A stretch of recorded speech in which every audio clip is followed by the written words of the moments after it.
अंतरिक्ष में गई सास बहू। मम्मी, आप इतनी अच्छी एस्ट्रोनॉट हो, फिर ये अर्ली रिटायरमेंट क्यों?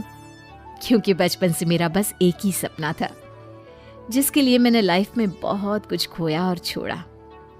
लेकिन अब इस अर्ली रिटायरमेंट के जरिए मैं बस तुम दोनों के साथ और पास रहकर बिना किसी हड़बड़ी की जिंदगी जीना चाहती हूँ। सास की बात सुनकर काजल मुस्कुराकर चली जाती है। उसी शाम ऑफिस से घर वापस आकर अजय अपनी मम्मी के पास बैठता है। मम्मी, क्या हमारी स्पेस ऑर्गेनाइजेशन कोई नया स्पेस मिशन प्लान कर रही है? क्या मिशन है, बताओ ना मम्मी। हे भगवान, शरीर इतना बड़ा हो गया लेकिन दिमाग आज भी बच्चों से गया गुजरा है। घर में आया नहीं कि सवाल शुरू। तो तुम जवाब दे दो ना। मैं क्या जवाब दूं? जैसे तुझे मेरे रिटायरमेंट के बारे में पता ही नहीं। इतने समय से तूने मुझे ऑफिस जाते हुए देखा क्या? फिर मुझे कैसे पता होगा? जा, तेरी पत्नी से पूछ, वो रोज ऑफिस जाती है। माँ की बात पर अजय आवाज लगाकर काजल को बुलाकर वही सवाल उससे भी पूछता है, पर काजल उसका कोई जवाब नहीं देती। और बोलो पत्नी से पूछने के लिए, मैडम जवाब ही नहीं दे रही। सवाल जायज हो तो जवाब मिलेगा ना, तुम्हें अच्छे से पता है। कॉन्फिडेंशियलिटी रूल्स के चलते हम किसी से भी ऑर्गेनाइजेशन और मिशन से रिलेटेड कोई बात नहीं कर सकते। वो तो पता है, लेकिन मुझसे भी छुपाने का मतलब समझ में नहीं आया। वो मम्मी, रिटायरमेंट एप्लीकेशन के बाद से आपने ऑफिस भी आना बंद कर दिया। सबको लगा कि अब आप इंटरेस्टेड नहीं होगी, इसलिए इन्फॉर्म नहीं किया। क्या तुम भी इस मिशन का हिस्सा हो? मैं ही इस मिशन की लीड साइंटिस्ट हूँ। ये हमारा अब तक का सबसे बड़ा और इम्पोर्टेंट मिशन है। अगर ये सक्सेसफुल हो गया तो दुनिया में हमारे नाम के साथ मेरा प्रमोशन भी पक्का है। काजल की बात सुनकर दोनों माँ बेटे हैरान रह जाते हैं, लेकिन फिर सब साथ मिलकर सेलिब्रेट करते हैं। अब दिन बीतने लगते हैं।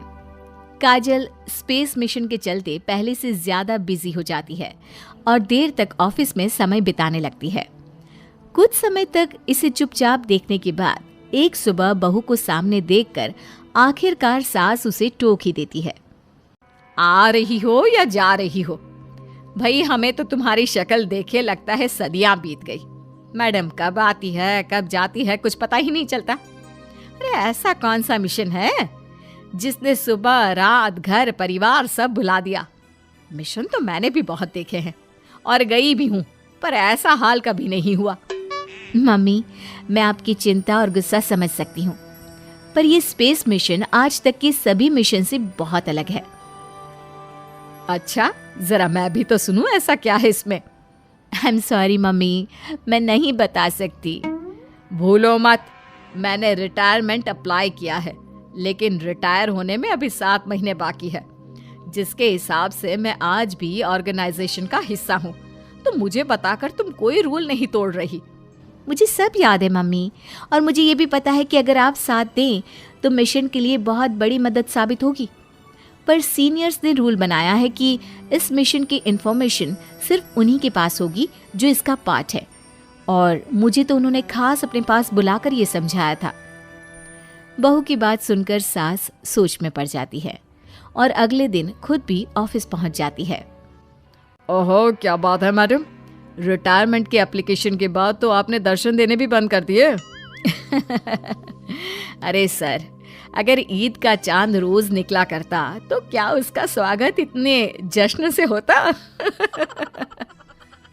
इस पर सीनियर भी हंसने लगते हैं और दोनों कैबिन में जाकर बैठ जाते हैं, जहां सास बातों बातों में नए स्पेस मिशन के बारे में पूछती हैं। वो उन्हें मिशन के बारे में सब कुछ बताकर तुरंत एक इमरजेंसी मीटिंग बुला लेते हैं, जिसमें साइंटिस्ट की टीम और काजल के साथ एस्ट्रोनॉट्स की पूरी टीम भी होती है।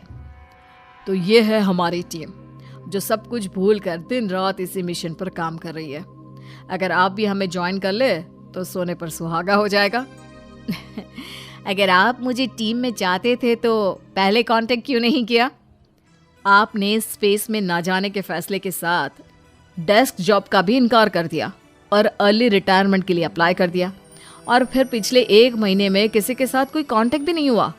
इसलिए हमने सोचा शायद अब आप ब्रेक लेकर इस सब से दूर रहना चाहती हो। और इसीलिए किसी ने आपको परेशान करना सही नहीं समझा। बात तो आपकी सही है, फिर भी एक सुझाव देना चाहूंगी। ये जो आप कर रहे हो ना, ये मिशन नहीं, साफ सुसाइड है। एक साथ इतने सारे लोगों को स्पेस में 6 महीने रहने के लिए भेजना आसान काम नहीं है। और ये बात मुझे आपको समझाने की जरूरत नहीं होनी चाहिए। हमें सारे कॉन्सिक्वेंसेस, स्पेस, नेचर, मिशन की मुश्किल सबका पता है, और ऐसा करने वाले हम पहले नहीं हैं। इसलिए ये भी साबित है कि काम हो सकता है। आप सिर्फ एक एक्सपेरिमेंट के लिए इतने सारे लोगों की जान और मेहनत को दांव पर लगाना चाहते हो, जिसमें सक्सेस रेट भी मुश्किल से 1% है।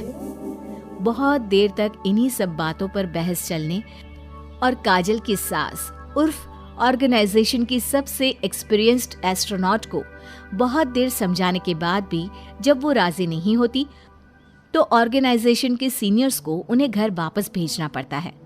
लेकिन उसी के बाद से न चाहते हुए भी सास मिशन के बारे में सोचना बंद नहीं कर पाती। इसी तरह 1 हफ्ता बीत जाता है। माँ, जब घर में बैठकर भी मिशन के बारे में ही सोचना है, तो इससे अच्छा है कि वहां जाकर इस सोच के जरिए उनकी मदद ही कर दो। उन्हें ऑफिस में नहीं, स्पेस में जाने के लिए मेरी जरूरत है। वो चाहते हैं कि मैं हेड एस्ट्रोनॉट बनकर बाकी सबके साथ स्पेस में जाऊं। वाओ, रिटायरमेंट से पहले आखिरी असाइनमेंट की तरह इससे अच्छा और क्या हो सकता है माँ? आपको हाँ बोल देना चाहिए। उस टीम में एक मेंबर काजल भी है। अगर हम दोनों ही चले जाएंगे तो तुम अकेले कैसे रहोगे? वहां से जिंदा वापस आने की कोई गारंटी नहीं बेटा। अब भी हमें भेजना चाहते हो क्या?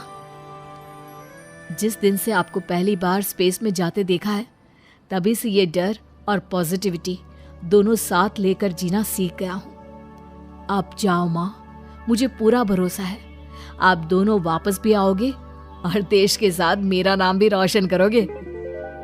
बेटी की बात सुनकर माँ के अंदर हिम्मत आती है और वो एक बार फिर स्पेस ऑर्गेनाइजेशन पहुंच जाती है, जहां उसके फैसले से सब बहुत खुश होते हैं और स्पेस मिशन की तैयारी पहले से ज्यादा जोश में शुरू हो जाती है। कुछ ही समय बाद दोनों सास बहू स्पेस में पहुंच जाती हैं। आखिरकार आज मेरी साइंटिस्ट बहू एस्ट्रोनॉट भी बन गई। सिर्फ स्पेस सूट पहन लेने से कोई एस्ट्रोनॉट नहीं बन जाता। मैं साइंटिस्ट हूँ और उसी में खुश हूँ। अगर मिशन की रिक्वायरमेंट नहीं होती तो शायद कभी यहाँ आती भी नहीं। इसी तरह दिन पर दिन स्पेस की अनेक मुश्किलें और दिक्कत सहते हुए देखते ही देखते 6 महीने बीत जाते हैं और नामुमकिन को मुमकिन करके दिखाते हुए सब सही सलामत अर्थ पर वापस आ जाते हैं, जिसके बाद से दुनिया भर में ये मिशन सास बहू की अंतरिक्ष यात्रा के नाम से मशहूर हो जाता है।